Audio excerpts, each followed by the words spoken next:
What's going on, everybody? Well, my name is Brian Tripp. Welcome back to another episode of the Real Estate Investing Live podcast, where we interview the very best real estate investors in the land. But today we're going to make a little bit of a twist.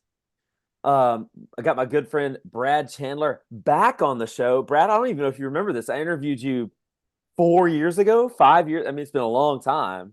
It's been a long time. And you've gone through a transformation. I've gone through a transformation. It's going to be really interesting to see where this goes, but I'm excited to talk to you because everything you're putting out right now is really interesting to me, intriguing to me, and I know our audience is going to get a big treat. So I'd love for you to just kind of start off, tell everybody kind of, first of all, like how you, where you began, because you were and where maybe even are, I don't even know what's going on with you for real. I wanted to wait until we got on the podcast to talk about this. You had an unbelievably thriving real estate business the last time I really was talking to you. And you've made a pretty big transformation. I don't even know if you're still doing that, doing both. I'd love for you to kind of catch us up. Tell us Yeah, what you're up man. to. The cool thing is that through my transformation, my real estate company is actually thriving more than ever. And we can go into a lot of depth about how I created chaos and how I made five business mistakes between 2005 and 2017 that cost me and my partner $9 million. But we'll hit all that. So going back to ninth grade, I read a book on how to buy real estate by Robert Allen with No Money Down. I got to meet that guy after 30 something years at a mastermind like last year. It was phenomenal. I told him, like, you changed my life. So read a book and I'm like, real estate, you can make unlimited money. Well, I've got to make unlimited money. I didn't know why then. I know why now. It was all about money, money, money, money, money, because I wanted to be happy. I thought money would bring me happiness. I thought money would bring me worthiness. So fast forward to 2002, an investor bought my neighbor's house in Vienna, Virginia. I went and talked to him. He goes, I buy houses below market, resell them. I'm like, I don't remember the book saying that. Okay, that's what I'm going to do. And I spent 8 long months, Brian, trying to find my first deal. I was working my ass off. Like, I'd come home from 6 to 8, put my newborn son to bed, and then I'd work from like 8 to midnight weekends. I was working a full-time job. And I bought my first house in July. I bought 6 houses in July and August. I went to my boss in October. Then I said, I quit. I came home. I told my wife at the time, I quit. I'm starting Express Home Buyers. And she's like, have you lost your mind? She's like, we've got a newborn son and I've got 2 kids. Like, how are we going to support them? I was like, it'll be fine. And here we are, 4,000 houses later. Last year, we did 223 houses. The year before, 253. Our goal this year is 300. And I work 1 hour a week in that business. And now, like, so okay.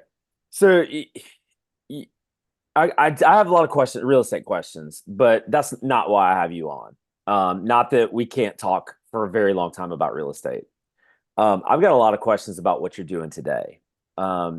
We had a conversation. I'm sure you remember this, or maybe you do.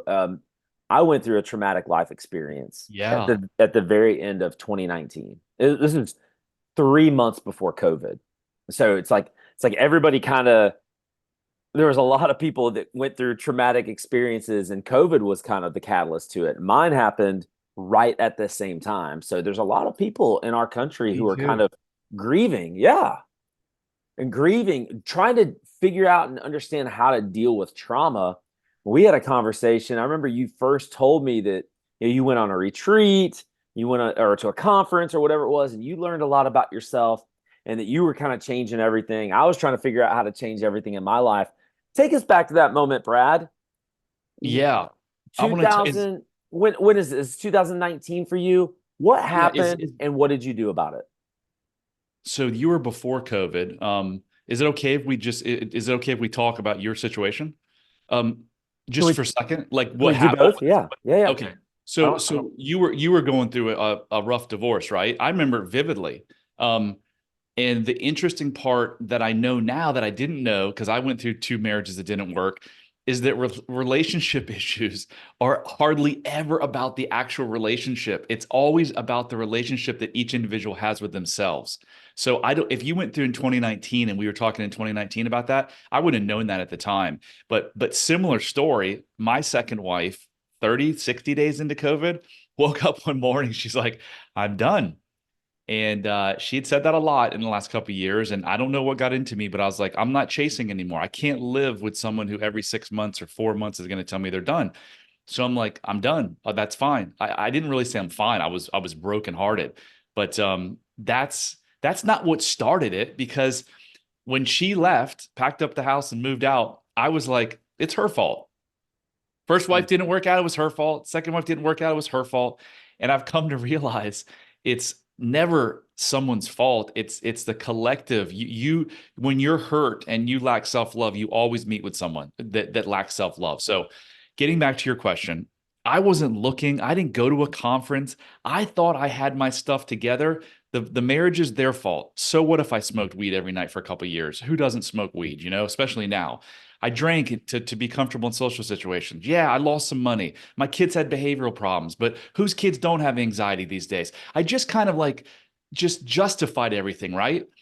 And I was going to try to get my son help for his anxiety. And I was on a call, a Zoom call, and this performance coach, a couple minutes in, said, "Do you realize you have a tic?" And I'm like, "What are you talking about?" She's like, "You blink like crazy when you talk about your childhood. You may have some unresolved childhood trauma that's actually contributing to your son's anxiety." And I'm like, "Me? Like, yeah, my dad hit me with a belt and made fun of me, and my parents were always fighting. But that's not trauma." Well, now I know it is. And me affecting my son, no chance. I'm a single dad. I have been for years. I'm a great dad. There's no chance I'm affecting my son. But you know what? I'll do whatever, because I've tried everything and nothing's worked. So I went out to Park City, and in a weekend, actually over a course of 3 hours, laying on this bedroom Airbnb, my life forever changed, Brian. I mean, forever changed. And I came back and I was such a different human being. And I felt so much better about myself and the direction of my life that I looked around and I looked at everyone who was struggling and suffering, whether it was with addiction, drinking too much, eating problems, shitty marriages, obesity, depression, anxiety, racing mind, overworking. And I'm like, oh my gosh, they are suffering for the same reason that I was suffering. And I just fixed myself. I don't even like that word. I healed myself. I reconnected with myself in 3 hours. Wait, what if I could do it? Couldn't they do it? So I started talking to people, and people were like, "Oh my God, you're really good at this. Like, I'm getting more out of you than my therapist." And then I couldn't get enough of it. So I started studying under some of the best people in the world. I've now studied thousands of hours. I've been accredited. And it's all I do now. Like, I wake up every day. Absolutely. My real estate company is running without me.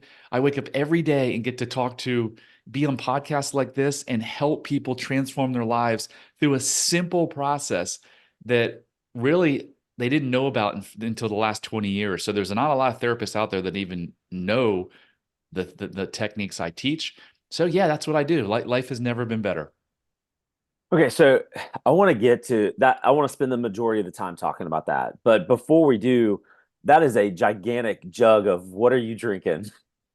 This is water, man. I drink a ton of water. It's actually a swell. I've got a lot of stickers on here, but man, I love it because it keeps the water cold, and I drink a ton of water. So I carry I this thing has survived falling off the top of a car. I was in Antigua going out on this really rough scuba diving trip. It fell off the boat. And the guys, I wasn't even going to say anything because I was like, "Oh, that we'll never get that." Well, one of the guys on the boat saw it, turned around, went back, it floats, went back and got the thing. And I'm just like, yes.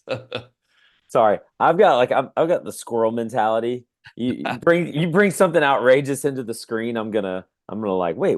It breaks my concentration. But I do want to, Brad. I do want to talk. I want to spend the majority of our time talking about how you can help people and how you've been helped and things like that. But let's focus on the real estate for just a moment. Sure. Up until it sounds like the early to mid parts of 2020, um, what was going on with your real estate business? Uh, constant chaos. Make $1 million one year, lose $1 million. I was like, How? talk about a squirrel. Brother, I made 5 mistakes that cost me $9 million over the course of those 12 years. So I was Okay. making millions and I was like throwing it out the window. Lawsuits, the We Buy Houses lawsuit cost us almost $1.9 million. Um, Yeah, we got the trademark canceled, but great. How great was that for us? It helped all the investors around the country, but didn't do much for us. Got into rehabs like we were doing 80 rehabs spread out 4 hours apart. I mean, we probably figured we've lost $2 or $3 million just on doing rehabs that we shouldn't have done. We did development deals. We lost $3 million in three development deals that we bought within like 30 days in the summer 2005 because we thought we were the smartest people in the world because we were crushing it in 2005. Right out of the gate, we just started crushing it. And we're like, everyone else is just kind of dumb. We're going to show the world how to do real estate. I mean, we just made so many mistakes. When How many entrepreneurs get into business for the same reason that I did? One, they want control because they lack control as a child. Two is they think that when I get to this place, when I've got a couple $1,000,000 in the bank, I'm going to be happy and I'm going to be worthy. Well, the truth is, no, you'll never be. And if you think that's the case, just look at all the Michael Jacksons and the Matthew Perrys of the world who had all the money they wanted. There's nothing special about them. That's how it works, guys. In life, you can't say, when I do this or marry this person or get this car or make $1,000,000, I'll be happy. Everything you need to be happy, you have inside of you right now. So here's the trick, entrepreneurs, real estate investors. That place that you want to get to, I can help you get to today. That's a joyous state. That's inner self-love. That's peace. That's freedom to be yourself without drinks, without alcohol. When your spouse says something that hurts you, you actually can say, you know, that kind of hurt me. I'm sad. Can we talk about it? Once you get to that place, the chances of you making the 2, the 5, the $10 million have just gone up exponentially because money doesn't bring you happiness. Happiness brings you money. And they've done study after study that shows that. The happier you are, like what I do right now, talking about this stuff, you're going to see my energy shift when we talk from real estate about this. I've got unlimited passion. I've got hundreds of books. I could literally go for the rest of my life, sit on a boat, sit on a beach, and read books about the mind and trauma and neuroscience and never ever get bored. So what do you think that's going to turn into? I love it so much that you can't stop me. I'm going to just be better and better and better. And I'm going to work with some and I'll be like, why didn't I get results there? Okay. I'm going to go and I'm going to learn a little bit more. I'm going to come back to that person because I'm in a fortunate position where I don't need, the next client to make a mortgage payment. Yes, I charge, and yes, it's an investment, but it's only because the more money I make, the more impact I can make. My goal is to help 1,000,000 people. To help 1,000,000 people, I've got to create a product that's the person in India can pay $9 for, or $10 or $9 a month. That's my goal. Like, I know what I know now can change the world if I can put the puzzle pieces together right. Brad, I remember a conversation we had. So it must have been it was after all this stuff happened to you. You first had the idea to try to go public with this stuff and try how do I make it a business was essentially the conversation we were having. And man, I remember telling you it's hard. It's a hard road. It's not an impossible road, but it's such a difficult road to try to pave your way through this specific medium that I would give it second thoughts if I were you. You know what I didn't know? The key element I didn't have, the key piece of information I didn't have is how passionate you were about it. And I'll admit, I'll be the first to admit, and I'll be the first to say I'm sorry, and you proved me wrong. But I'll admit, when I first started seeing your videos pop up, I was like, "Ah, I love Brad. That's never gonna work. It's never gonna work." And then it was like 6 months later, I saw another video. He's like, man, he's still at it. And it was like 6 months later, it's like, man, he's still at it and he's got a following. And then the Facebook group, and then this, and it's like, Brad's doing this thing. And he's so full of passion about it. And is it just as simple, Brad, as saying, I know where I was and now I know where I am. I know what kind of impact it's had on me. Therefore, I really truly have that desire to impact other people. Is it that simple, or is there another motivating or driving force behind it? It is that simple, and you're not the first person who said that. I actually have a close friend, Nathan Brooks. You probably know Nathan. He's so public, so he doesn't mind. It's about me anyway. He's like, I was actually irritated at you at first. Like, I was like, you're this isn't the guy. and there's no way this is going to work. So many people are like, oh, you just came out of the gate and you're changed. So yeah, you're not the first person that said that. So what you just laid out, it is that simple. Is I was given a gift that I feel compelled I have to give to other people because my life has changed so profoundly. And this gift that I have figured out now in the last 3 years on how to give it to other people, it doesn't need to. I went through 3 decades of therapy on and off and 50 years of marriage counseling, 50 different sessions with 6 to 10 different therapists. And now I've created something that literally in 3 to 5 hours, these folks have massive shifts. So it's just like, not only have I got to give back the gift, but the way that I can deliver and help people, it can be so massive and so quick that it's just like, how can I not do this? I could, sometimes I wake up and I got my schedule packed and I'm like, what am I doing? Like, I could be kite surfing. I could be, on my boat. I could be doing this. And I'm like, yeah, but I can't, I don't want to do that forever. And I was given this gift and I know God put me here to do this work. And so I'm going to do it. And it's going to evolve, man. It's going to Mhm. totally evolve. Yeah. I've already think it's going to evolve because I want to do this on a mass scale. But yeah, man, it is that simple. It's helping other people live the life and the joy and the freedom that I've gotten, that I just got on a whim. I wasn't even looking for it. Last real estate question, I promise. I'm sure a lot of people have already think of this in their minds, whoever's listening to this, especially the real estate people. How are you doing this? How are you operating your real estate business? How are you doing almost 300 deals a year, working 1 hour a week? What's the key to making that happen?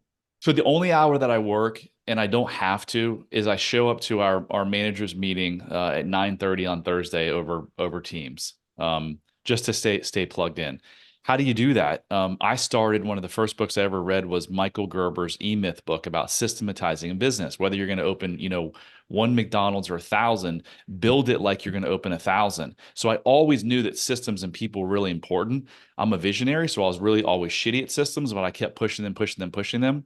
And it's just been, it's not like I started this. I started this 21 years ago. Mhm. Over the time, we have created a bunch of systems and we have an amazing name in the business. I mean, our name is, it stands out. It's one of the good guys out there, right? So we've gotten an amazing presence. We're pretty good at marketing. And now I've got this amazing team that it's not all about just money, money, money, money, money. When I shifted my focus on I've got to make money to make me feel good, to no, I just want to make an impact on this world, that's when the money in my business got really good. So you get to do the same thing. Don't wake up each morning. And I know it's tough if you've got to make the mortgage payment or the rent payment. But even if you have to make the mortgage payment or the rent payment, if you're thinking, how can I go make $600 this month? Or how can I make $1,000? Just shift your focus to, how can I help somebody? How can I help that little old lady who doesn't couldn't even afford an air condition, and it's in Alabama and it's in the summertime? Why don't I go to Home Depot and get a $250 air condition for her? Just always be thinking, how can you impact your employees, your investors, your sellers, the people in your life? And when you do that and you're genuine about it, the money will always come. So, and you kind of almost answered the question that I was thinking in my mind. It sounded to me like earlier you were talking about the people that had been in real estate for a long time, but I was going to ask you, how do you pull this together for the people who are maybe just getting started in real estate, or maybe just getting started with any business, or maybe they are the person who, I'm living paycheck to paycheck and I'm trying to Yeah. figure this whole thing out. And Yeah. money is a real, I'm not sitting here, I don't want to make millions and millions of dollars. I just want enough. I just need enough to make the mortgage payment, like you said. Yeah. Let me break this down. This is going to be pretty powerful. Every single problem in your life, including the fact that you can't pay your rent right now, is derived from a thinking problem. Everything starts with thoughts and beliefs, right? You weren't born with flawed thinking. The reason that you have flawed thinking is because you went through something in your childhood, like the other 6.9 billion people on the planet, where your needs weren't met, where control was taken from you, where something really shitty happened to you, where someone told you you were no good piece of trash and you never should have been born. Something like that happened. and you had to get through that period. You had to survive. So you came up with a meaning and a story of, why is this happening to me? Well, it's because I don't deserve love. I'm bad. I'm unworthy. I'm no good. Because then it was your fault. Fault, I don't like that word. It was in your control. If you're the cause of it, then you can control it. If it's your parents, you're done, because if your parents are the problem, then you're going to lose attachment and you're going to die. This is a survival thing, guys. I promise you. Like, just stay with me. So you form those thoughts. I'm no good. I'm not lovable. If I'm my authentic self, no one will love me, because they give you hope for a better tomorrow. If I can only be good, then my father will stop hitting me. Then my mother will stop saying I'm no good. It's actually your brain's doing its job. So it's really good at 6 years old. When you're 46 years old and you wake up and you buy a 42-foot boat on the heels of a divorce because you think that you're unworthy and it's going to help you get worthiness, it's a big problem. When you smoke weed all the time, when you eat all the time, when your marriage sucks, it's the same story you're telling yourself, but today it isn't true, because you never were unworthy. You never were not enough. It was just a story that you told yourself to get you through that tough time. So in a nutshell, every single negative behavior that you have in your life right now is your mind's solution to a problem and a pain that it thinks is worse. So, oh my gosh, I am never going to open up in my relationship with my wife, because when I was 6 years old and I told my mom I hated her, I opened up to her because she wouldn't give me a cookie. She cried for 2 hours and my dad came home and hit me. So I now see the world in relationships that if I'm myself, I'm going to get hurt. And maybe it's so painful that I'm going to drink. Whatever that negative symptom is, the eating, the drinking, the smoking weed, your brain, even though it gives you negative consequences, it thinks that there's something that's even worse. What we do is we go and we look at this thing that your brain thinks is worse, and it doesn't even exist. It was just a story you told yourself as a child. When your brain understands that, oh my God, wait, there was a time in my life where I was my authentic self and love wasn't taken. My brain can't keep these two completely conflicting thoughts. So it gets rid of the 6-year-old thought. And as soon as that thought's gone, then whatever the symptom you have that you want to get rid of is gone. Literally, boom, like that. So if you're sitting here thinking, I wonder if I have these thoughts, I created a quiz just for you at bradchandler.com/quiz. It's a self-love quiz. If you go and you take that and you get lack of self-love or mild self-love, you are guaranteed that you are living under one of these stories, that once you change the story, just like I did, my story was I wasn't enough. When I was like, oh my gosh, it was never about me. It was my dad. Oh my gosh, this weight lifted off my chest, just like the 100 clients I've helped. The same thing they say, oh my God, I feel so free. I feel so much lighter, because it was the first time in my life where I was like, I don't have to prove anything anymore to anybody. I can be myself. Now I don't need to smoke weed to feel comfortable or drink. And that's when everything in my life changed. You get to do the same thing. Okay. So I went bradchandler.com/quiz. Can we do this? Yeah. Is that all right? Yeah. Go ahead, man. Love it. So, I mean, is it going to take a really long time? 2 minutes and 45 seconds. Okay. So can I do this? I mean, I'm not trying to get free help or anything. No, you absolutely do it. And let me read the question and just explain it to you. Do you have trouble experiencing, and if you want to do this, go to bradchandler.com/quiz and you can do it too. Do you have trouble experiencing deeply connected, passionate, intimate relationships with someone you feel safe with? So if you've been in a great marriage and you guys are just open with each other, then put never. If you go from one relationship to the next and it's bad, or you're not in a relationship because you're scared, then it's somewhere between sometimes and always. Every time I take a quiz like this that has these answers, I feel like I have hit the middle one like every time. Just do your best. Do you Okay. judge others? Yeah, definitely. Do you think or say negative things about yourself? Yeah. Do small things easily frustrate you that others may not get irritated by? Pretty easy going. Do you take things personally and frequently get upset by others' actions? Someone says something about you, you're like, you know, Well, I don't want to say never. I hate saying never or always. think about past relationships. Did you take things personally?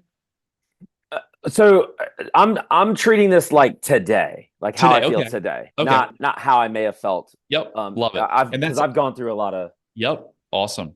some some. Do you feel dissatisfied with who you are or what you see when you look in the mirror? Uh, Sometimes. You skipped one. No, no, hang on. Oh, I Hang. did.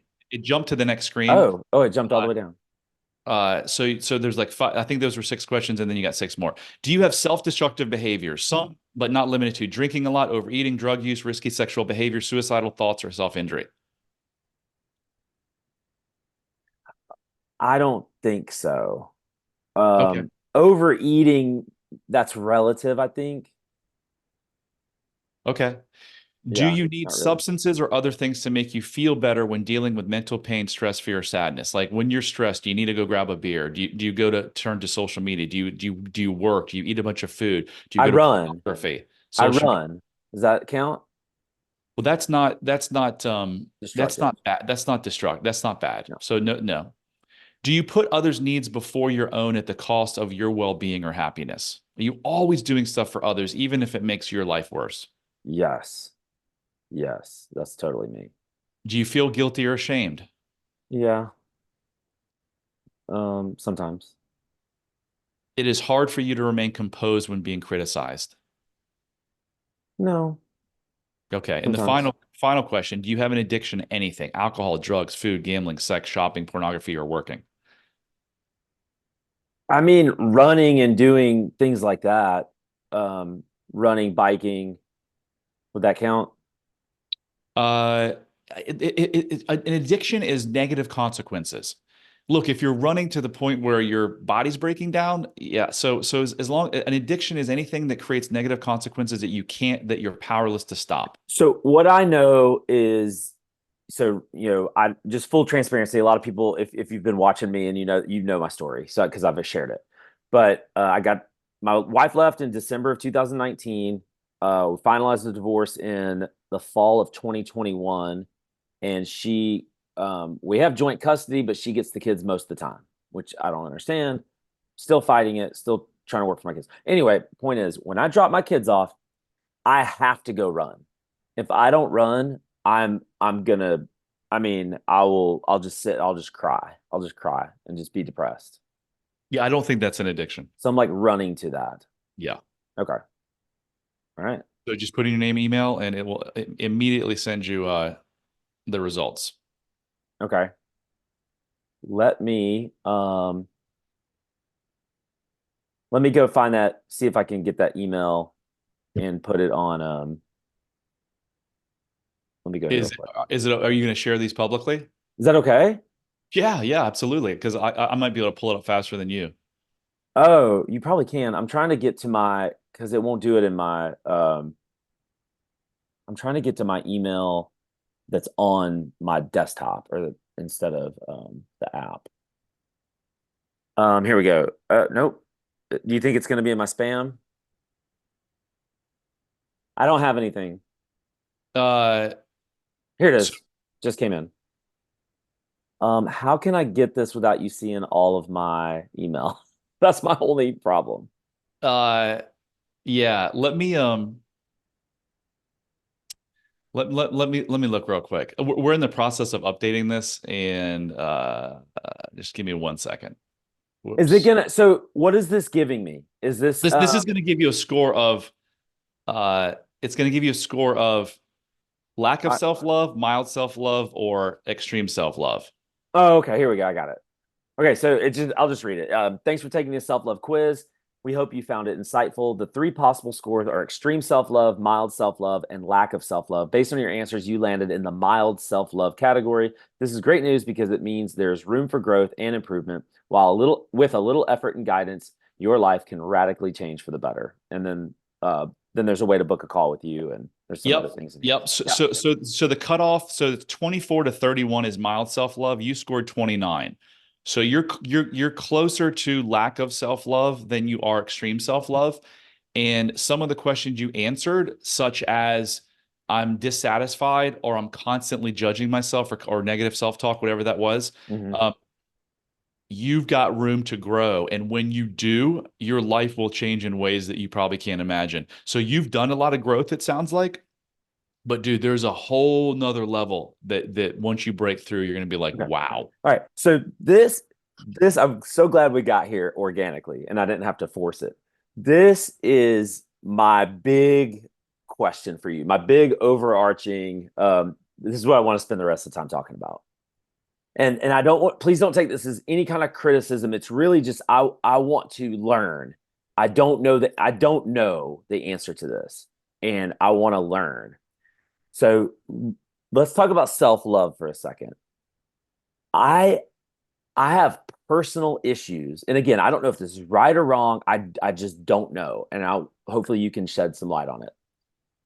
I have a lot of issues with that phrase.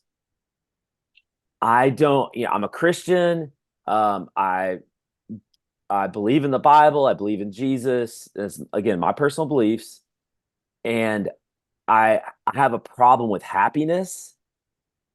Should we be happy? Happiness is not found anywhere in the Bible. This is me. This is my personal stuff. This I'm not saying this is truth or this is I just want you to comment on this or take me through how why is self-love like what is biblical? And I'm not trying to make this about the Bible or make this about Christianity, but this is just for I'm just speaking for me and maybe some other people who might be listening to this too. Why is self-love important? Let's just start there. Like why like how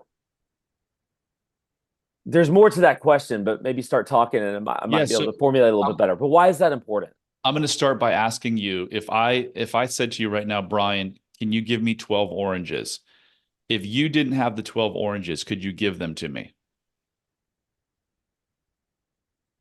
I actually do have 12 oranges, which is amazing. But no, if I didn't have them, I couldn't give them to you. Okay, That's so if correct. you lack self-love, if you don't have love of yourself, how can you love anyone else, including Jesus or God? I don't like that analogy. And again, I'm not trying to be It's just confrontational a or it's just a combative. it's just a question though. Um, How could you love your ex-wife when you're married to her if you lack self-love yourself? I need to think about this for a second because um, I so do you, can we talk about the love languages? Is that something that's a part of is that applicable or not really in your No, because all of the love languages are no matter how you're loved, it still comes down. However you like to be loved, it still comes down to do you love yourself or do you not? Whether you're giving me gifts or whether you're touching me or whatever, it's like, do you love yourself? and again, I maybe it's just the phrasing I'm having personal issues with. Um, because I have thought about this for so long, for years and years. Like, do I love myself? Of course I love myself. I'm me. Like I'm not like I like being on this earth. I have to be with myself all the time, right? So I've gotten so am I just like roommates with myself? Or am I just kind of like passing in the just I've just learned how to put up with myself? Brian, Or someone that loves themselves doesn't judge people like you put always. Because if you're judging yourself, if you're judging others, you're judging yourself. oh People that yeah, love themselves don't talk negatively to themselves. Why would you say you're a piece of shit if you love yourself? okay, okay. A lot of questions here, again, I'm not. I hope you don't take this as I'm trying to No, push dude, no, back this or not at all. I love it. I um love debate. no, I don't even want to like. I hope it's not even a debate. it's me trying to understand. Really, Yeah, is what sure. it is, I hear and you. there might be other people with these same questions. So I think it's a good thing as long as you're okay with it. I'm great with it. Okay, okay. So ask me those questions again. Where the ones you just Yeah, asked. you judge people. I think you Okay, answered always. let's talk about that for a second. If I see someone walking down the street and or if I just see anyone and they're wearing a certain type of clothing, I am going to, that's a stereotype probably, but I am going to, more times than not, I'm going to be right. They come from this or they're about this. If you were wearing flip-flops and I saw you in flip-flops and a shorts at the, I'm just putting you in a category. I think we're all if I didn't shower, or if I walked by someone who didn't shower, I would think something. I wouldn't think it, not necessarily negative. I'm not judging in the sense that I'm the judge, almighty judge, and I have the power to like send you to hell. It's not like that. It's more like I'm putting you in a category so I know how to talk to you if I were to talk to you. It's and I get, maybe I'm trying to justify this. I'm not sure. I mean, it sounds to me like a massive overgeneralization. Like the old saying, you can't judge a book by its cover. You can't walk down the street and see someone wearing a certain clothes and be like, well, I think they're in this. So why not go talk to them and figure it out rather than put your preconceived notions of where they're from or how they live their life? You're probably right. But it's not the way my brain operates. If I'm walking down a street downtown in the middle of the night, I'm probably going to be cautious no matter what a person looks like. I'm going to be overly cautious. Someone, no matter what their color or gender, and they're wearing a hood and they just look suspicious, I'm probably not going to want to get near that person. So that's being judgmental to an extent. Do you talk? I forget what your answer was on negative self-talk. Do you talk So negative to yourself? right. So again, and I may be just trying to justify this. I don't know. I don't know what the answer is. And that's why I'm asking you. I never say I'm a shitty person, or however you phrased it, or I'm a piece of crap. I don't use that language. I don't talk that way to anyone. I don't talk that way to myself. I don't talk that way to other people. But I will, like a perfect example. Last night, my son is 7 years old. He's playing pitch baseball, and I'm the pitcher. And I was terrible last night. I mean, it's just a fact. I was terrible.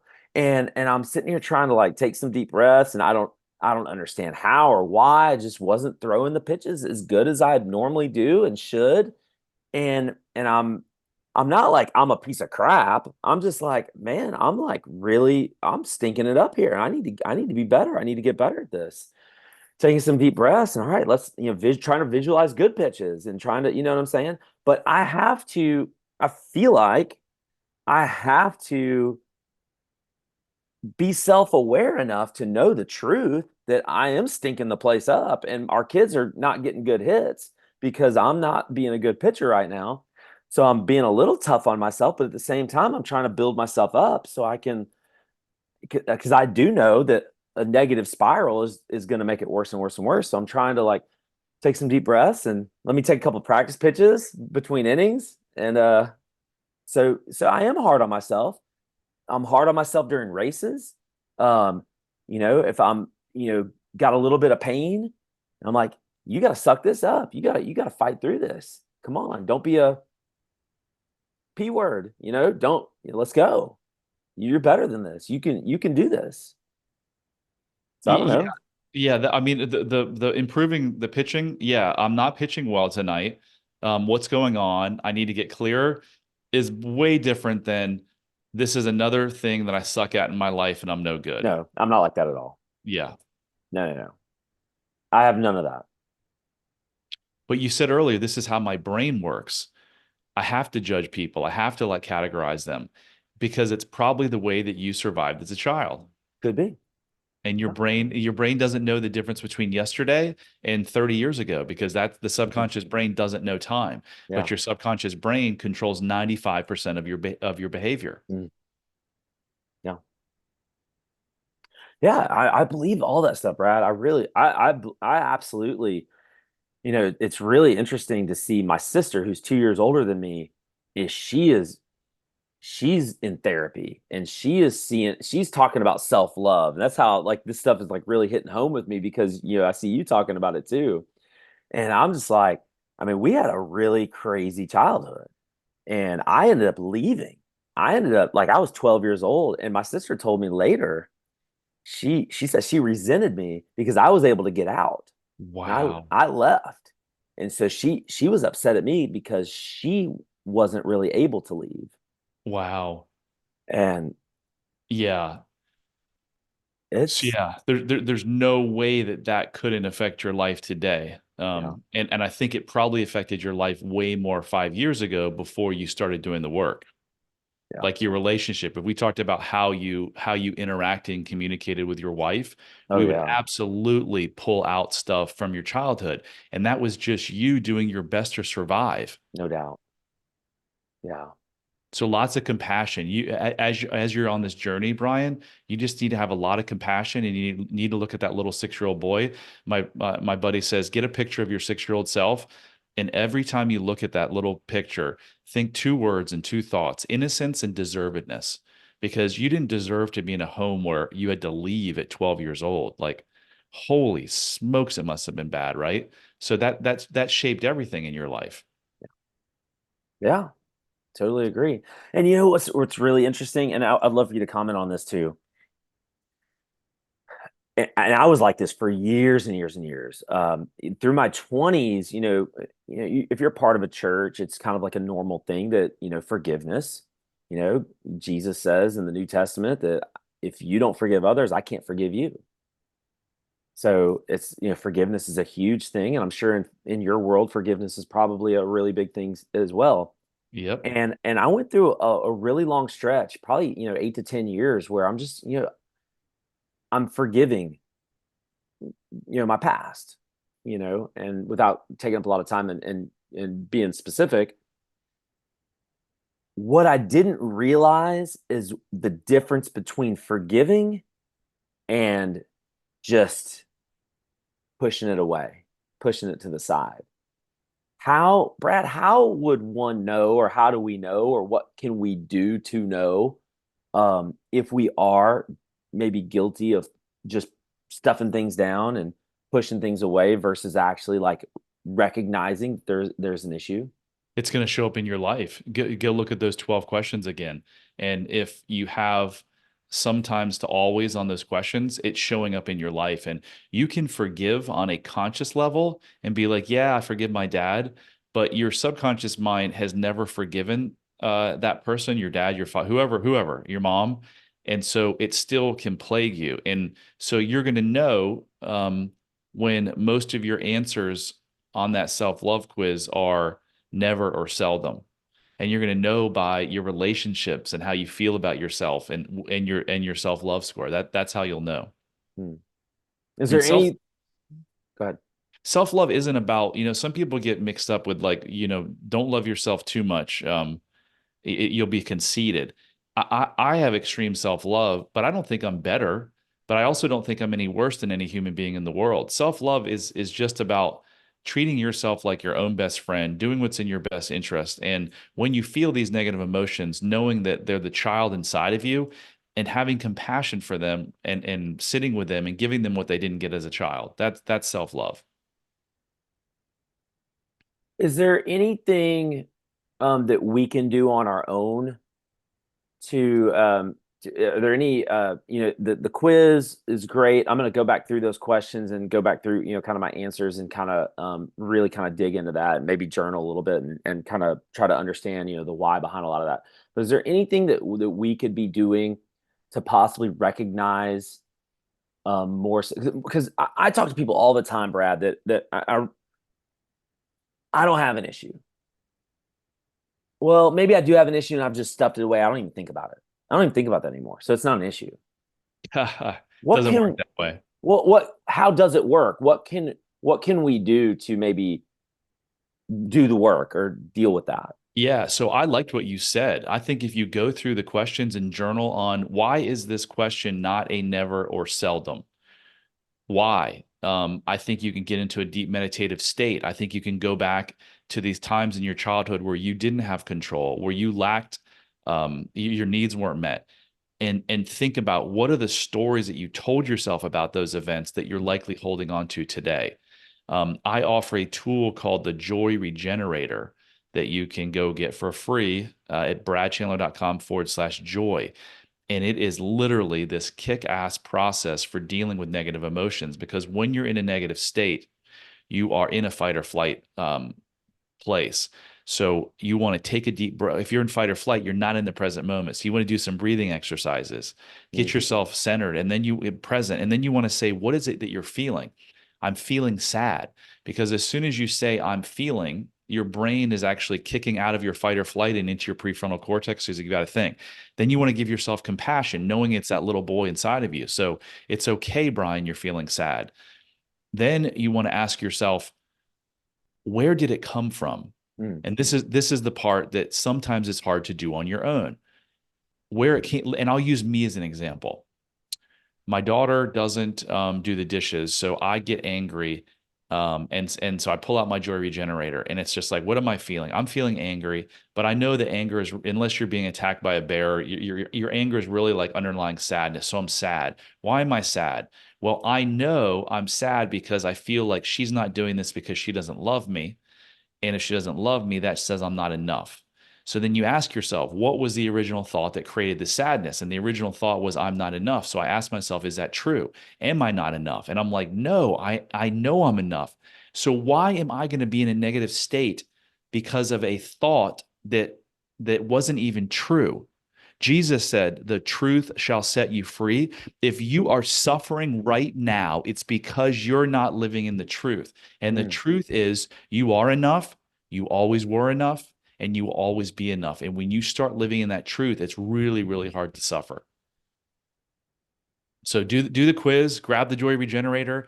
There's an amazing book called The Way to Love by Anthony DeMello. He kind of straddles like Jesus and Buddha. He spent, I think 20 something years as a Jesuit, and then he went to India for like 20 something years. So the book is just like, I give it to all my clients for free because it's so powerful. It's an amazing, each chapter is only like 4 or 5 pages. So each night before, as you're going to sleep, you can read a chapter with your spouse or significant other, whoever, by yourself if you want to, it's fine. Brad, what is there is difference, but what is the difference between happiness and joy? I think happiness is, someone thinks about, I'm going on vacation and I've got happiness. Happiness can come and go, whereas joy is like a state, Mm. a permanent state. So maybe it's just time. It's happiness is temporary, I think essentially. so. I think so. Yeah, like you could lack self-love, but go on a really great date or go to a really great restaurant or an amazing movie and be like, wow, I'm really happy. And then you come home. It's like the Tony Robbins events. Like, no knock on Tony. I love the dude. He's amazing. And oh my God, he's helped so many people. But there's a reason you go to his event and you walk on the coals and you're like, rah, rah, and you come home and like 2 days later you look around, you're like, but wait, nothing has changed. Yeah. Nothing has changed because, and this is the same with most therapy work. They focus on the symptoms and they focus on the conscious brain. Oh, so you have anxiety. Let's give you some breathing exercises. They never go to the source of the pain. We have to figure out, you were not born with an eating or an addiction problem or anxiety and depression. It was Mm. formed, it was learned. So we need to go figure out when it was learned. So that's really, really important, is to go deep and get into the subconscious mind, because right now your subconscious mind knows the source of all of your problems. It's hard to get there without deep relaxation, hypnosis, or having someone guide you there. And unfortunately, again, too much therapy work is based on the conscious mind, which only affects 5% of your behavior. I would love for you to check out a book as well. I'm gonna check out the book you Living in the Truth. I'm gonna check that out. The Way to Love. The Way to Love. Okay, sorry. Yeah. I got it written. I got it written underneath. I have this for something else. Sorry. The Way to Love. And who is that by again? Anthony DeMello. Yeah, living in the truth is the way that if you live in the truth, there's no way you can be suffering. Got it.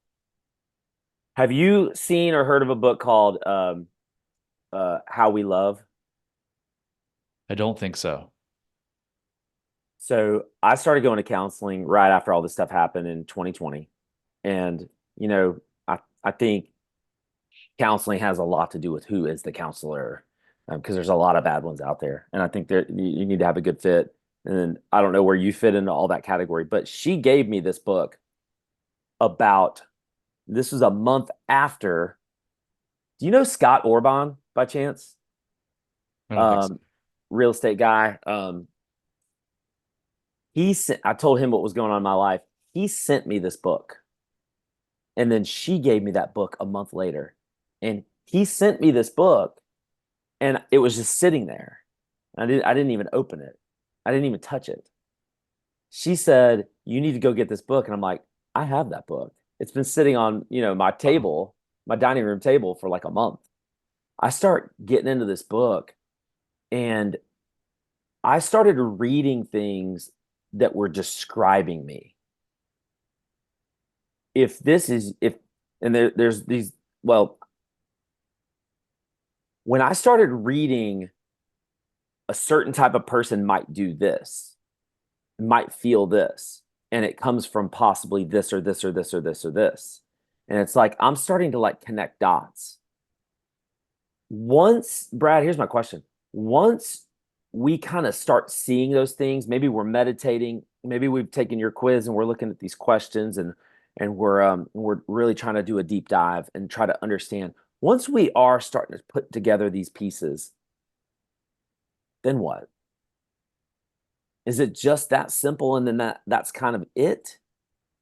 We have a new realization, or Well, is there more to it? so I think there's a little bit more to it.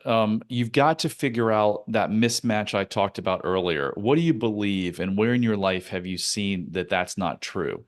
You've got to go back to the source of your pain. You've got to know, you've got to become aware what are the things that are driving the behaviors that you want to change.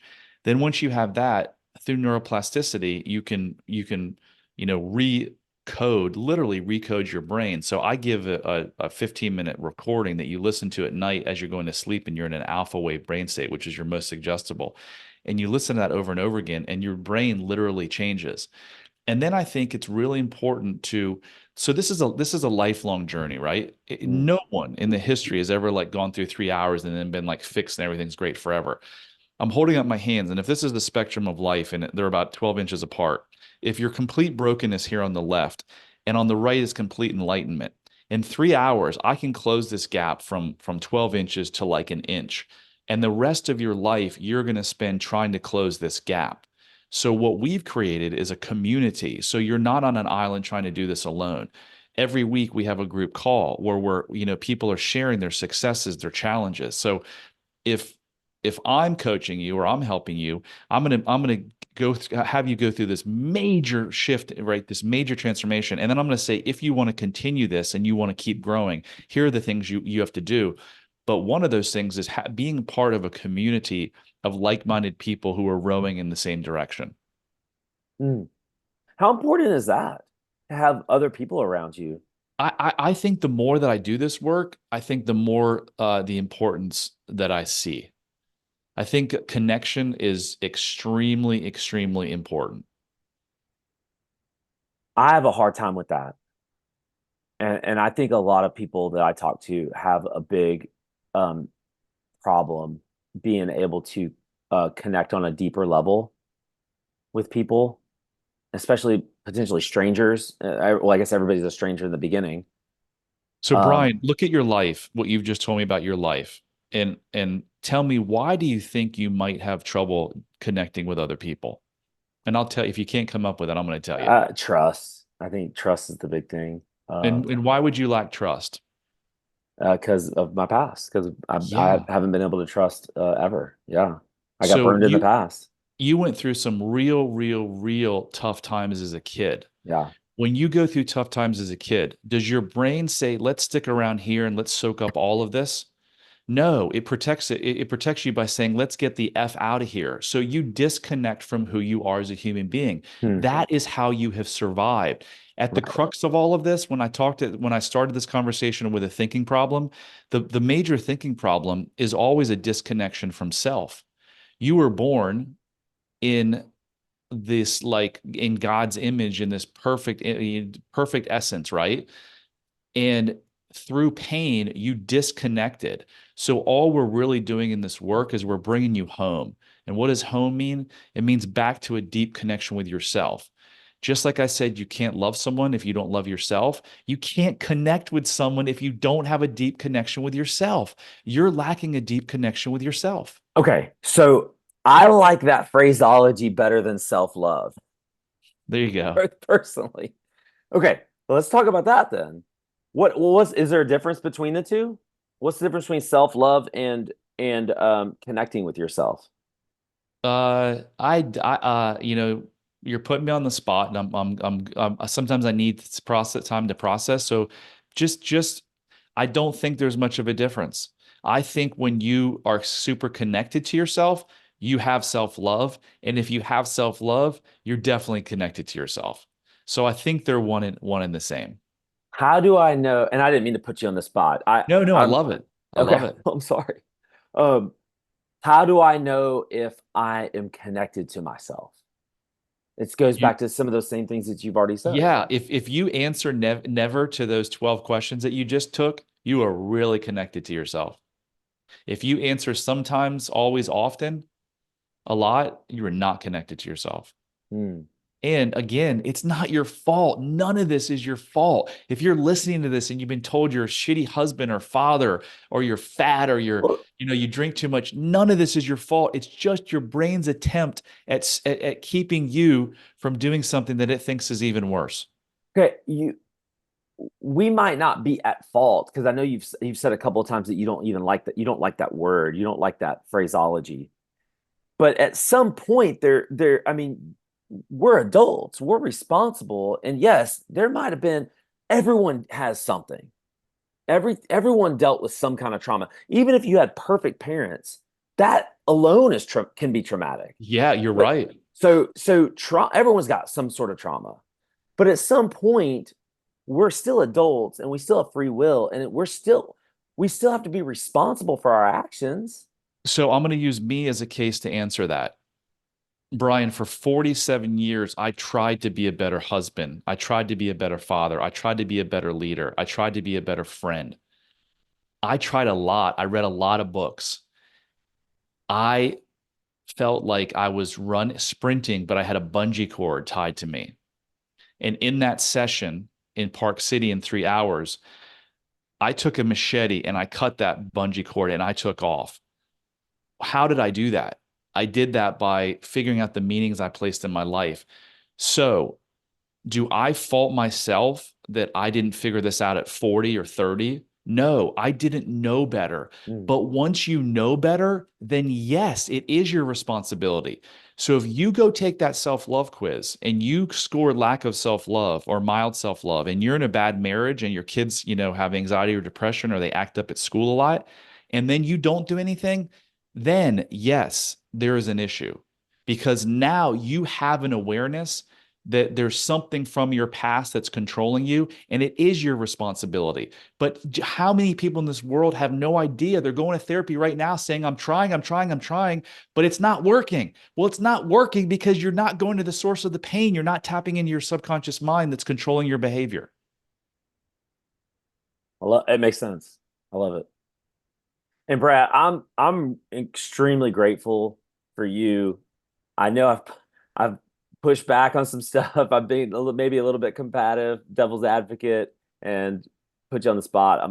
Didn't mean to do that. I felt like it was going to go that way a little bit because I just have a lot of questions, and hopefully people got something out of this. I hope so. I hope so. I I just got want you something to. out of it. Yeah. So I think everyone deserves to be happy. I think we were put on this earth to thrive and have amazing relationships, and just live in joy. And if you're suffering or struggling, there's a reason for it, and it's not your fault, and it doesn't have to be that way. And if you're ready to change and you're willing to do the work, your life and your family's life, and your health and your business finances can change in a really, really profound way, faster than you think, and in ways that you probably can't even imagine. Yeah. Awesome, man. Thank you for doing this. I really do appreciate it. Thank you for having me. Awesome, man. See you guys. Appreciate it. Bye.